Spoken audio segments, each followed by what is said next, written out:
Yeah. Hello dear students. Now let me start moving charges and magnetism. Okay. And let me continue board level and also entrance point of view also. Okay. Now let me start some introduction. So anyhow, you know charge that you covered in electrostatics. So if any charge is at rest, if charge which is at rest, we know that it produces only an electric field. And if this charge moves with uniform speed,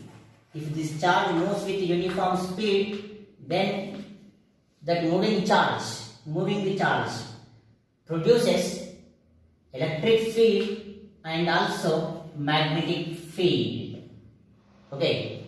And if this charge is accelerated, that means accelerated charge produces electric field, of course magnetic field, and also it will emit electromagnetic radiation. Okay, now in this chapter we are going to study the relation between electric field and magnetic field and electromagnetic radiation, nothing but electromagnetism. So if charge is accelerated, then it produces electric field, magnetic field, and also it will emit some electromagnetic radiations. So electromagnetic radiation we will learn in electromagnetic waves chapter. Okay, and see to study the link up between electric current and magnetic field. Okay, here we are going to learn relation between electric currents and magnetic fields. To study the relation between electric field and magnetic fields, different scientists given some different experiments. Okay, according to Oersted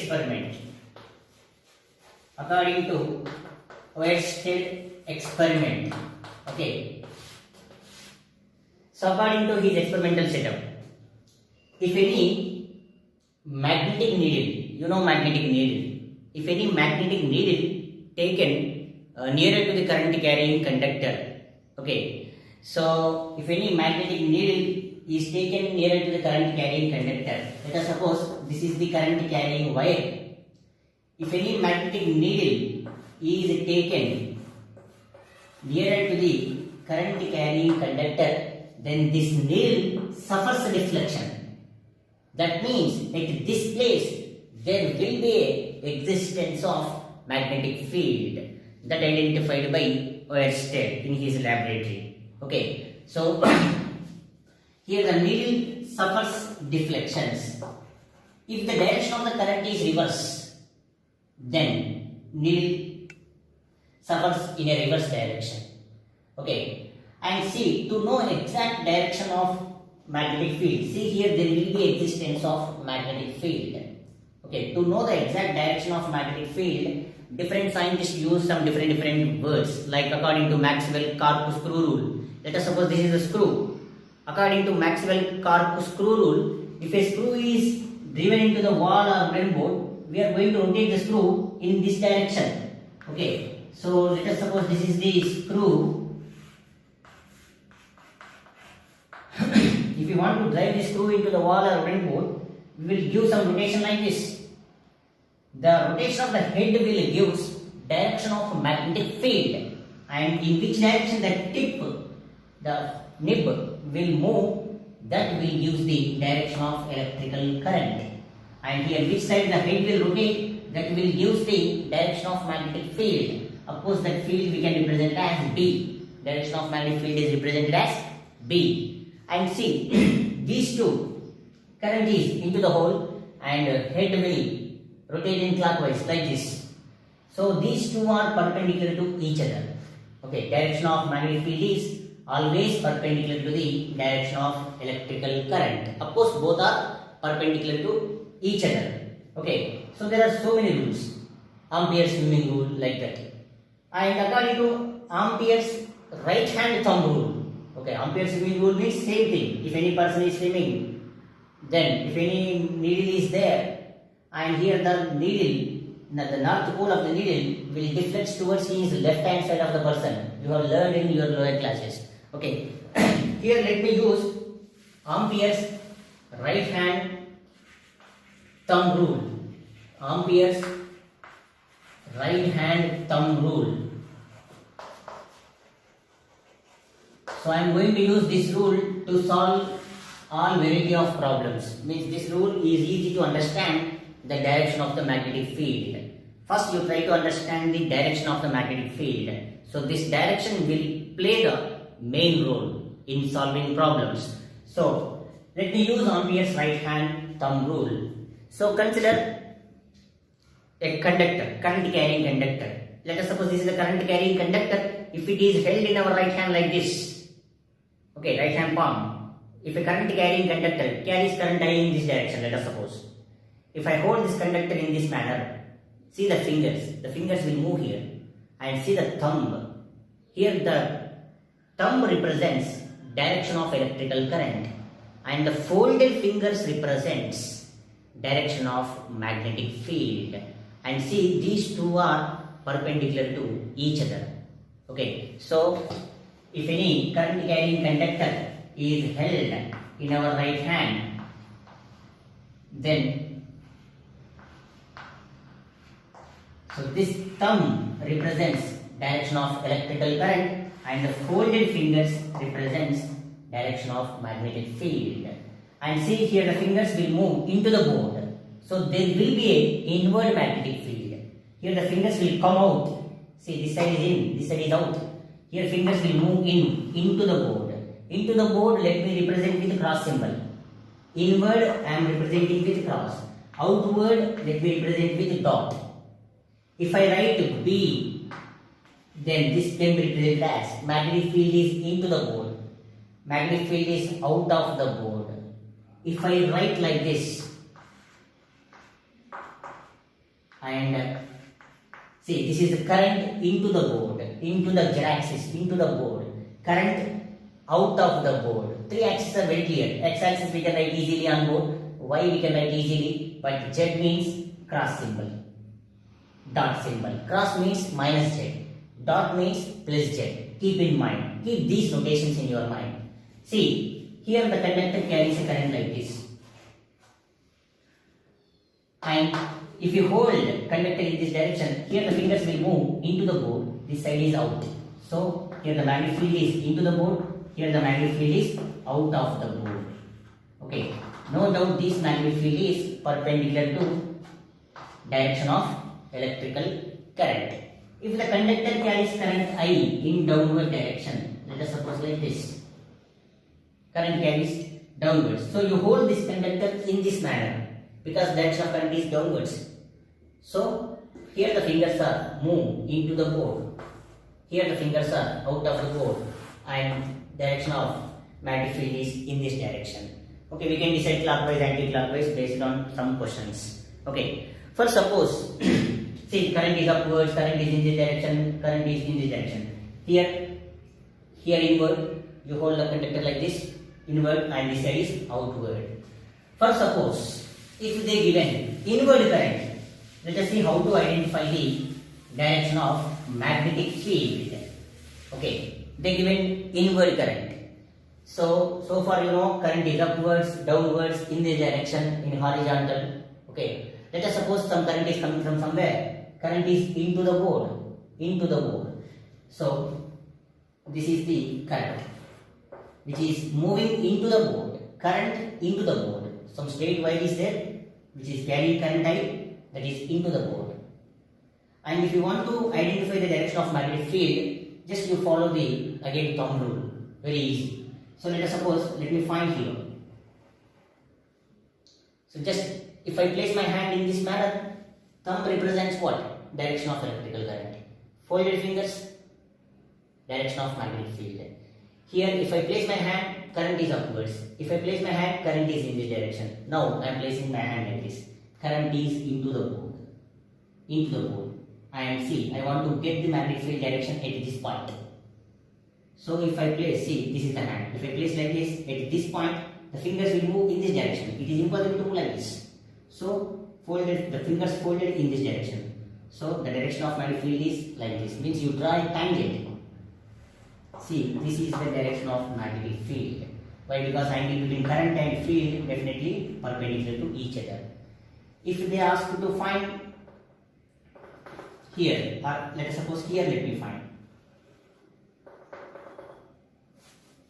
Here, see the hand and this side. If you draw the tangent for this, okay. If you draw the tangent, then this will give what? Direction of magnetic field.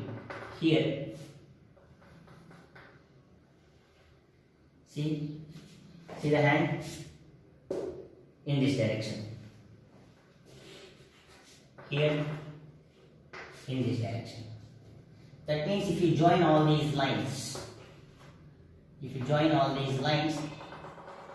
will get a clockwise magnetic field. This is the clockwise magnetic field. If this is the Y, now the magnetic field is in this direction. So the magnetic field is in this direction. Okay. If the current is outward, let us suppose, let me find magnetic field here. Current is outward. Earlier I placed my hand in this direction. Now you place the hand like this. Current is outward. So here you place the hand in. Current is outward, and see which side the fingers will move? This side.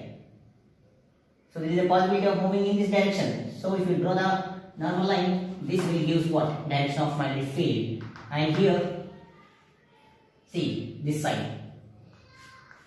And here, downwards. And here, in this direction. See, if you join all these lines, you will get a anti-clockwise magnetic field. Clockwise magnetic field, anti-clockwise magnetic field. And everywhere, direction of magnetic field is what? Perpendicular to direction of electrical current. Okay. For suppose sometimes they will give a coil, circular coil, carries current I. Just in this case, just you reverse the way. The folded fingers direction you take it as a current, and this direction as a magnetic field. Okay, so to hold this coil, how we are going to hold? So you are going to hold like this. Otherwise, very simple. See, I am holding like this. Again, the fingers will move inward. See, if a ring is there, we will hold like this. Here the fingers will move inward. Okay, fingers will move inward, and thumb. If you draw the tangent for this, the tangent will use the. If you draw a tangent, this tangent will give the direction of current. And here the field is what? Inward. And here, if you draw the tangent, again the field is inward. Again the field is inward. Again, here also the field is inward. Okay. In the same manner, if current is anti-clockwise direction, we have to hold like this. Okay. We have to hold in this direction. So here the fingers will move inward. Here the fingers will come out. Okay. So here you remember this thing, inward. Just you place hand in this direction. Okay, try to identify the directions. Anyhow, in a problems, it is going to be clear. Just you see now. Okay.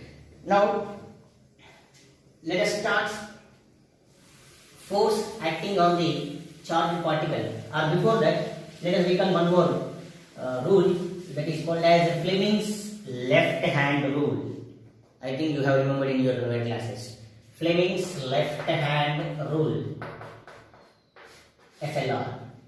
So according to Fleming's left hand rule, just stretch the left hand like this. So stretch the three fingers such that the forefinger, middle finger, thumb all are perpendicular to each other. So stretch the left hand such that forefinger, middle finger, thumb all are perpendicular to each other. If all are perpendicular to each other, then forefinger represents direction of magnetic field. Middle finger represents direction of current. Direction of current, otherwise motion of charge. Okay, speed of the charge. And this represents how much force is acting on that charge. So this represents force acting on that particle. So magnetic field, motion of the charge, and this will represent force acting on that conductor or that charged particle. So according to Fleming's left hand rule, if you stretch the hand like this will give what? Magnetic field, and this is the speed of the charge or motion of the charge, and this is what? Force.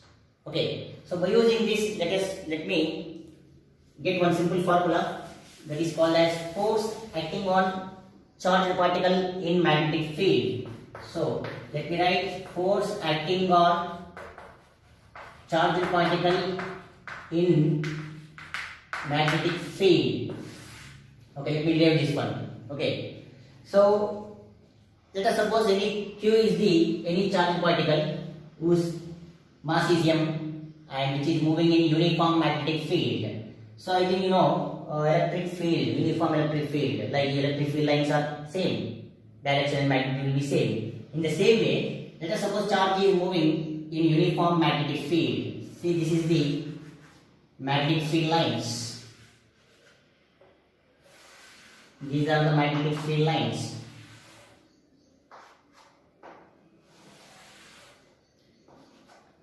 Okay, direction of magnetic field is this side. And let us suppose charged particle move in this direction with a speed v, and it is moving by making an angle theta with respect to the magnetic field. Okay, v is the speed of the charge, q is the charged particle. So according to Fleming's left hand rule, if you stretch the left hand, see, this is the direction of magnetic field and this is the motion of charge. Definitely this charged particle experiences force. According to Fleming's left hand rule, this particle experiences a force. No doubt that force is in this direction. Okay, if we imagine like an open book, just you imagine like this. Because all are perpendicular. On board the diagram looks like this, but all are perpendicular to each other. So just like an open book, and charged particle is moving like this. Definitely this charged particle experiences a force. See, this looks like a three vectors. One is a force vector, one is a b vector, one is a v vector. Three vectors, like a cross product of three vectors. If a bar, b bar, c bar are any three vectors, and you know if this is a bar, this is b bar, and this is c bar, then you know c bar is equal to what? A bar cross b bar. Okay, cross product of two vectors. C bar is equal to a bar plus c bar. So C nothing but F. And C, here let me write directly force acting on that charged particle. We can write charged particle. So we can write V bar cross B bar. Otherwise, if magnitude of charge is more, it experiences more force. Then you can write F proportional to Q. Okay, you can write F proportional to Q. Otherwise, if the speed of the charge is more, force is more, it experiences more force. And if magnetic field is more, it experiences more force. If this angle is more, then it is proportional to sin theta. Combine all, you will get one equation. Otherwise here, just remove the proportionality, introduce something constant k, V bar cross B bar. If k is any constant which is equal to 1, then F is equals to Q V bar cross B bar, and this can be written as F is equals to what? Q V B sin theta.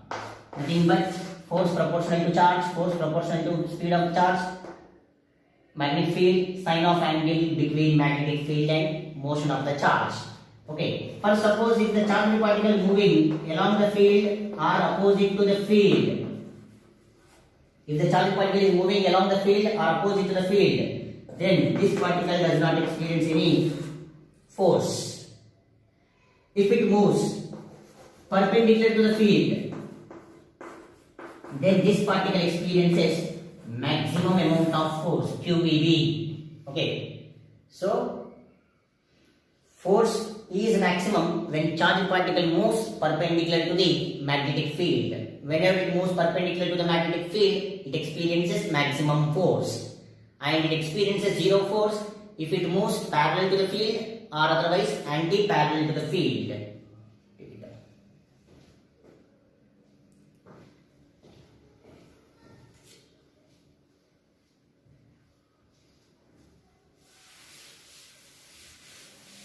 Now by using Fleming's left hand rule, let me discuss motion of the charged particle in magnetic field.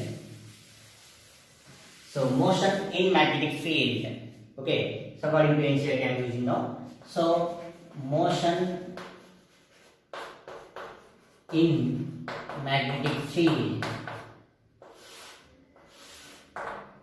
Motion of the charged particle in magnetic field. So to discuss this, let me consider a magnetic field. See, this is the magnetic field which is into the board. Magnetic field into the board.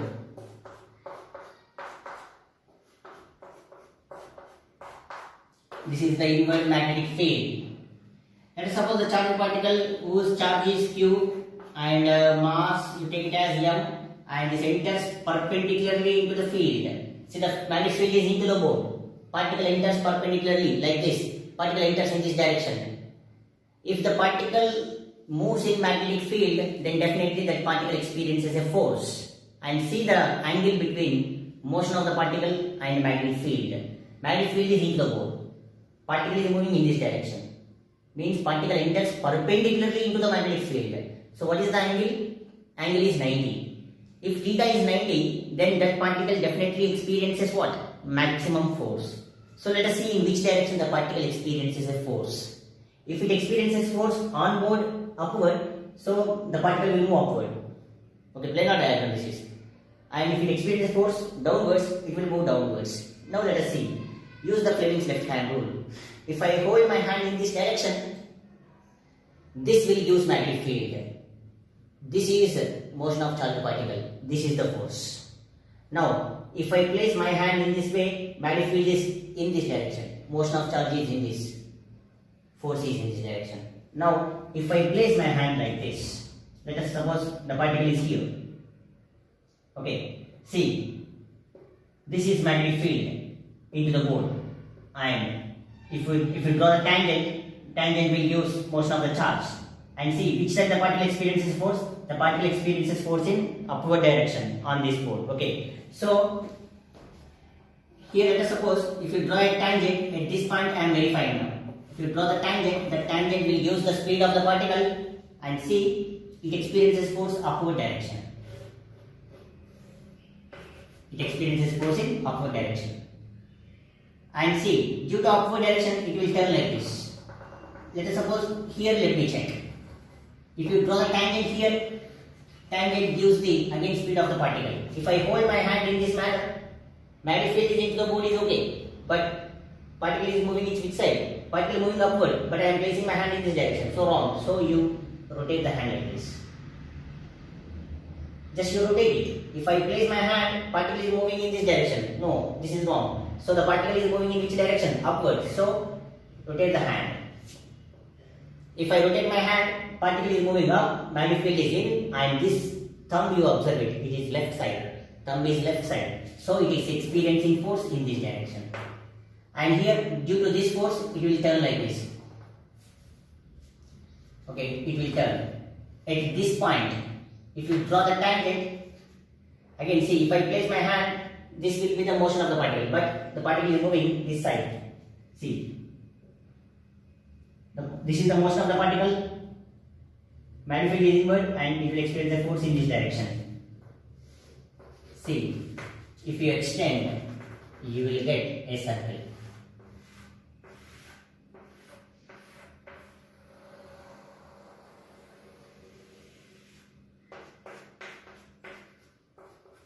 See, here the force is acting towards the center of the circle.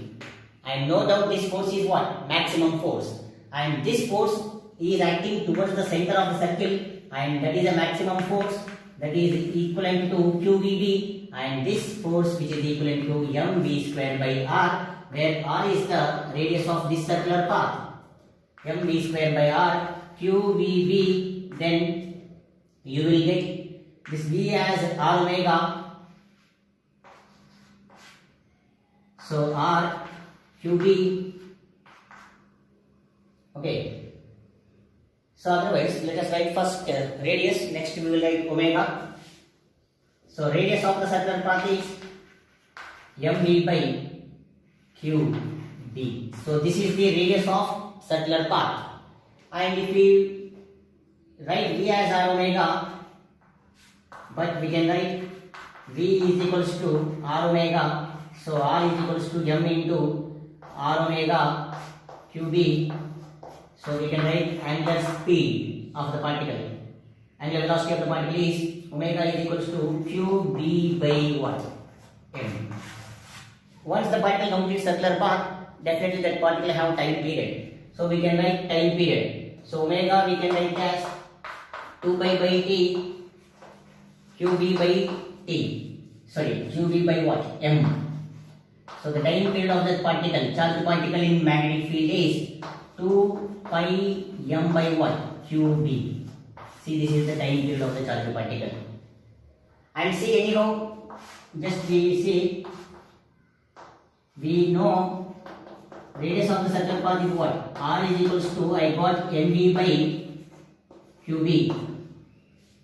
We can write this mv in other terms. You know already, kinetic energy is equals to p square by 2m. P is equals to, so you know in first UC, so kinetic energy of the particle is p square by 2m, half mv square, multiply m divided with m, we will get like this. P is equals to 2m into kinetic energy.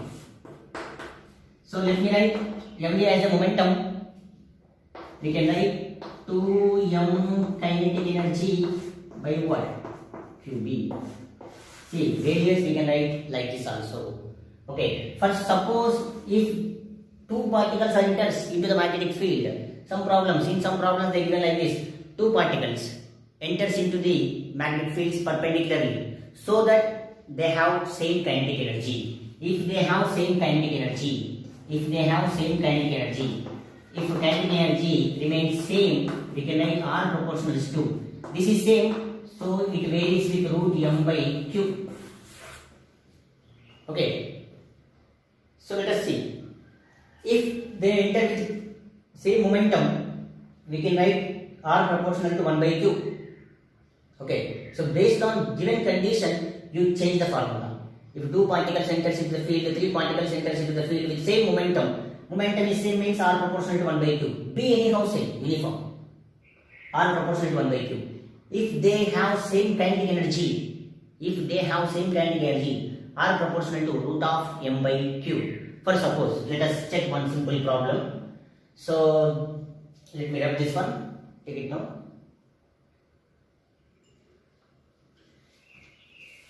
Let us suppose they given three particles. One proton, one deuteron, other one is helium particle. All are enters into the magnetic field perpendicularly, such that the kinetic energy remains same. They have same kinetic energy. Then they are asking to find ratio of the radii of these particles. So radii means root m by q, root of m proton by q proton, m deuteron by q deuteron, m alpha particle by q alpha particle. Proton mass is 1 by 1, charge 1. Deuteron mass root 2, this is 2, root of, and this is 1. Alpha particle mass 4, root 4 by 2, cancel. So answer is 1 is root 2 is 1. Okay. First suppose they given two particles like this in magnetic field. This radius is R1, one more is moving like this with R2. One radius is R1, other one is R2. Tell me which momentum is more. If this momentum is m1v1, if this momentum is m2v2, no doubt m2v2 must be greater than m1v1 because of the radius, because radius proportional to what? Momentum. So we can write m2v2 greater than m1v1. So based on given condition, we can expect the answers. See, if a particle enters perpendicularly into the magnetic field, then it follows what? Circular path with a radius of mv by qb. Once we know radius, and once we know radius, we can write the radius in terms of mass and charge. if they have same kinetic energy. Now let us see what happens if the particle enters other than 90 degrees. For suppose if the particle enters with 0 degrees, okay, there will be a uniform field, magnetic field into the board. If particle enters into the board like this, theta 0, then is that particle experience any force? No. Why? Because theta 0 means F is equal to QVB sin theta. Theta 0. So particle does not experience any force. If it moves perpendicular opposite to the field, again force is 0. If it enters perpendicularly, yes, it experiences force and follows perfect circular path. If theta not equal to 0, not equal to 180, it's not equal to 90, some other angle, 30, 37, some other value. If particle enters other than 90 degrees, then just imagine a diagram like this. So let us suppose this is something magnetic field direction.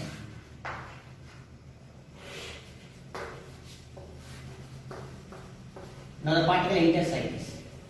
Magnetic field is in this direction. I am taking magnetic field like this. Particle enters. If you draw the tangent, this will give the speed of the particle and theta. And here, this speed of the particle resolved into two components. One is Vx, which is equal to what? V cos theta. Other one is Vy, is equal to what? V sin theta. Due to this magnetic field, particle follows a helical path.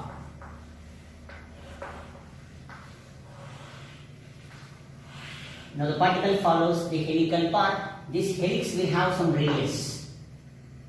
That radius of that helical path is m into v perpendicular by qb, because in this direction velocity is vy. Okay, this direction velocity is vy. Okay, this is vy axis, this is vy. So v normal, so m into v sin theta by qb. See, in earlier concept, theta 90, substitute theta 90, you will get mv by qb. If particle enters perpendicularly, then theta becomes 90, sin 90 becomes 1, r is equal to mv by qb. So the radius of the helix, formula I got it as radius of helix is what? mv sin theta by qb. And see, there is a horizontal distance between these two helix, or distance covered by the particle for one rotation, that is called as p. That p we can call it as pitch of helix. So pitch nothing but horizontal distance between two helix, two successive helix. That successive helix is Vx into t, because each helix will take some time, that is t. Vx nothing but v cos theta into t, 2 pi m by what? qb. So this is the pitch of helix. Pitch of helix means distance covered by the charged particle for one rotation. When charged particle enters other than 90 degrees, other than 0, other than 180, then particle follows helical path. That helical path have radius. The radius of the helical path is mv sin theta by qb. And there is a distance between two successive helix, that distance called as pitch of helix.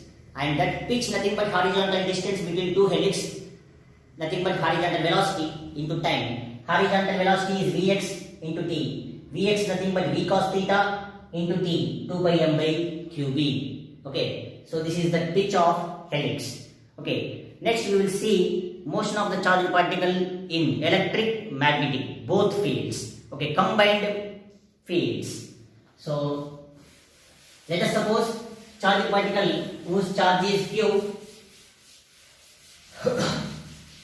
which is moving in electric field and also magnetic field.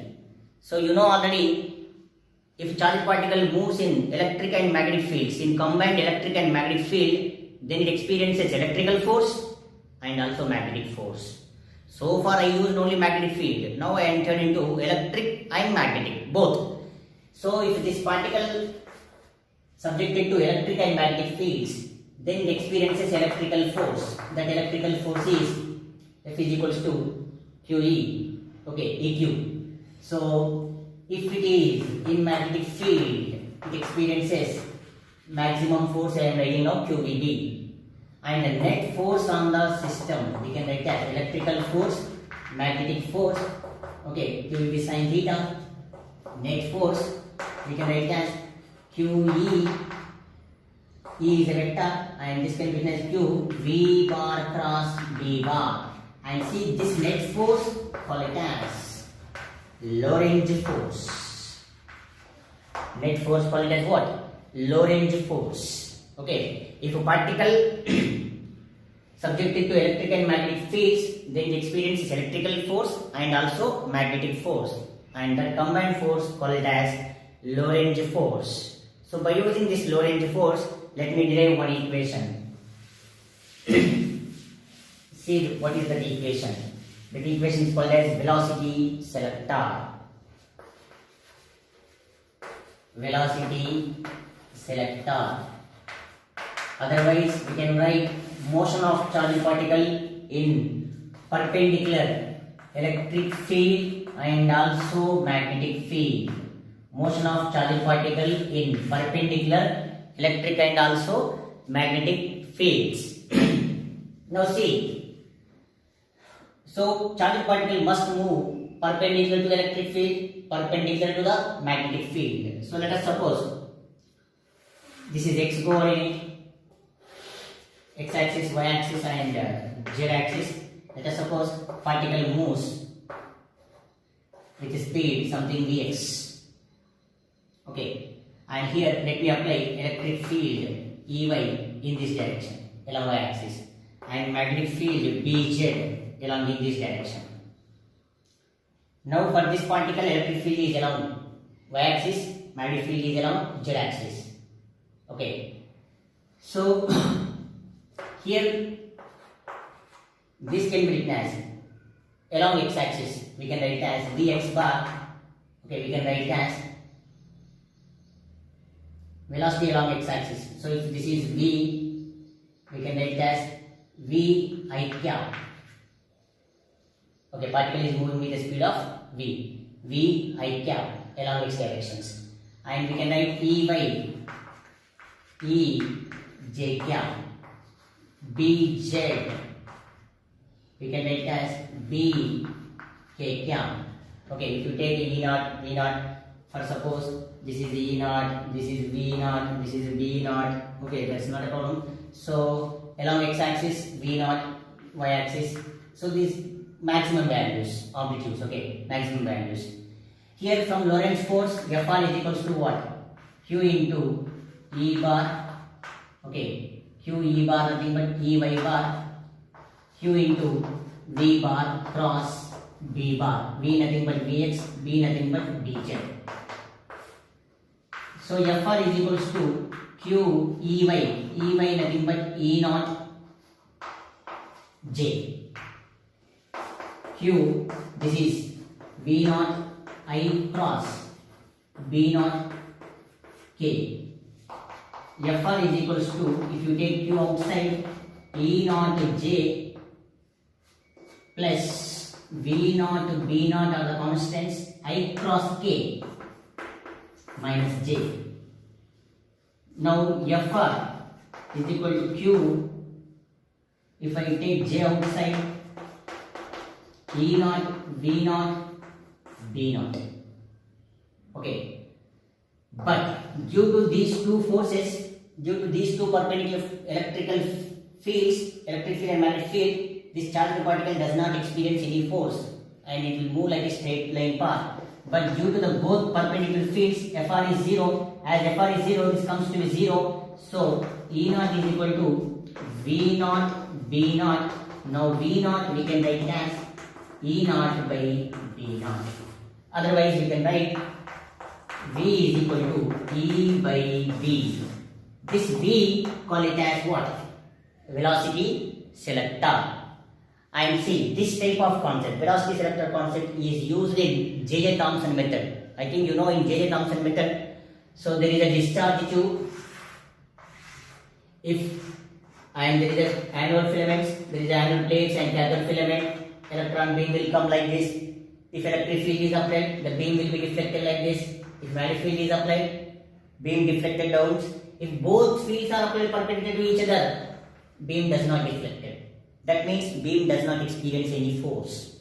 So J.J. Thomson used this technique to find specific charge of electron E by m, to find specific charge of electron 1.75 some value 10 raised to 11. So J.J. Thomson used this method to find specific charge of electron, and of course this is also used in mass spectroscope method. Okay, so use some vector notations. These are our notations only. So finally answer is V is equal to E by B. So velocity selector is defined as the ratio of electric field intensity to the magnetic field intensity. Take it.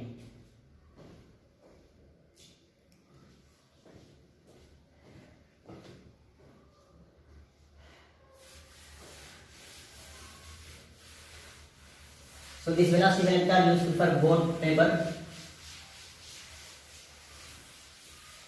Okay, we can directly write like if both fields are perpendicular to each other, then you know Lorentz force is equals to QE plus QVB. If both fields are perpendicular to each other, then particle experiences equal electrical, equal magnetic force. We can write directly QE is equal to QVB. So direct V is equal to E by B. Okay, directly also we can write V is equal to E by B. So this is also the velocity selector. Now let us see some special cases. If V is parallel to B is parallel to E, if all are parallel, V nothing but velocity of the charged particle, speed of the charged particle, parallel to the field, electric field, magnetic field, all are parallel. Charged particle like this, electric field I have played in this direction, magnetic field is in this direction. Then, if charged particle moves parallel to the magnetic field, then due to magnetic field, it does not experience any force. Why? Because F is equal to QVB sin 0. So, there is no magnetic force. But due to electric field, yes, it experiences electrical force. Due to electric field, it experiences electric force. And due to this, we can write F is equal to ma eq. So, acceleration of the charged particle due to electric field is what? Eq by m. So, if a charged particle moves parallel to the electric field, parallel to the magnetic field, then due to magnetic field, it does not experience any force. Force is 0 in magnetic field. But due to electrical field, it experiences a force, and that force is equal to what? Eq. So we can write F as a ma. If m is the mass of the charged particle and a is the acceleration of the charge, we can write acceleration of the charged particle is Eq by m. Now let us see one more special case here. So these are important for entrance point of view. Let us see.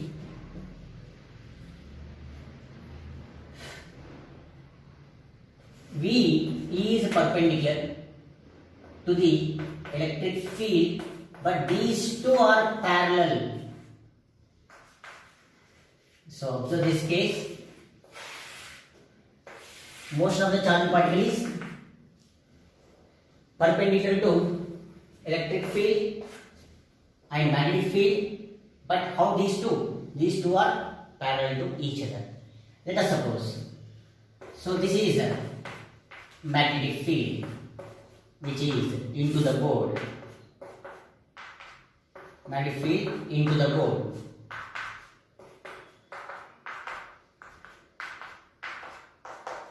And here the particle, see, magnetic field is into the board. Magnetic field is into the board means we can write like this: B naught minus K cap. Minus K cap nothing but field into the board.